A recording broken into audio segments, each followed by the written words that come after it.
I'm Teresa Uyen from Vietnam. I just finished 5 days workshop on sexuality and gender health by IMCS. Well, I want to express some experience I got it. I feel grateful to be a participant in this workshop. It's a new approach to the team which is so much needed in the church nowadays. It's provided participants a chance to extend their understanding of the matter. I think it's really a good time for us to share, listen, and understand others from different perspectives as well as different situations of each country. Thank you so much, Tran, for your insightful sessions.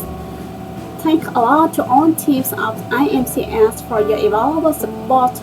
I also thank to all participants who accompanied me across this workshop. Stay safe and healthy.